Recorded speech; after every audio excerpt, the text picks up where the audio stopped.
भारत एक ऐसा देश जिसकी मिट्टी ने असंख्य सभ्यताओं को जन्म लेते देखा है, पर शायद बहुत कम लोग जानते हैं कि ईसाई इतिहास इस भूमि में उतना ही पुराना है जितना कि भारत का अपना सांस्कृतिक इतिहास। बहुत लोग सोचते हैं कि ईसाई विश्वास भारत में अंग्रेजों के साथ आया, लेकिन सच इतिहास से भी गहरा है और अद्भुत भी। ईसा मसीह के शिष्य प्रेरित थोमा पहली शताब्दी में लगभग ईसा के 52 ईस्वी में भारत पहुंचे थे। ना कोई सेना, ना कोई सत्ता, सिर्फ एक सरल संदेश, सत्य, प्रेम और उद्धार। वे दक्षिण भारत के तटों पर उतरे, आज का केरल। वहां उन्होंने पहली बार खुद यीशु मसीह की शिक्षा सुनाई, लोगों को चंगे किया और छोटे छोटे समुदायों को जन्म दिया।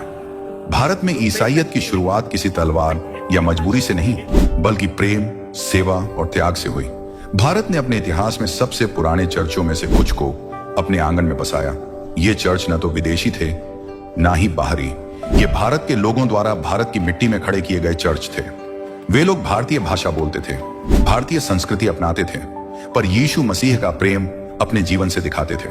भारत में ईसाई शुरुआत से ही किसी संस्कृति के विरुद्ध नहीं था, बल्कि यहाँ के ईसाई भारत के रंग में ही रंग गए। उनकी सभ्यता, बोली भाषा, कपड़े, रीति रिवाज सब भारतीय ही थे। ईसा ने उन्हें सिखाया, अपने पड़ोसी से प्रेम करो, और यही शिक्षा भारत की संस्कृति से मिलकर एक खूबसूरत सेतु बन गई। सदियों बाद जब अंग्रेज भारत आए तो उनके साथ कुछ धार्मिक गतिविधियां भी बढ़ी। यहीं से कुछ लोग ईसाई इतिहास और अंग्रेजी शासन को एक ही चीज मान बैठे।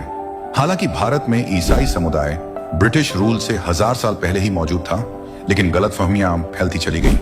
लोग भूल गए कि भारत के ईसाई भारत के ही हैं, न कि किसी विदेशी ताकत के अनुयायी। आज भी कई लोग मानते हैं कि ईसाई धर्म किसी विदेशी विचारधारा से जुड़ा है, पर सच्चाई यह है कि भारत का ईसाई समुदाय अपनी जड़ों में उतना ही भारतीय है जितना कोई और समुदाय। उन्होंने इस देश के लिए स्कूल बनाए, अस्पताल बनाए, अनाथालय खड़े किए और सबसे गरीब वर्ग की सेवा की। उनका उद्देश्य था खुदा का प्रेम जीवन से दिखाना। इतिहास हमें बताता है कि भारत में ईसाई विश्वास किसी सत्ता या बल से नहीं, बल्कि त्याग, गवाही और बलिदान से फैला। ये वही संदेश है जो प्रेरित थोमा इस भूमि पर लेकर आए थे।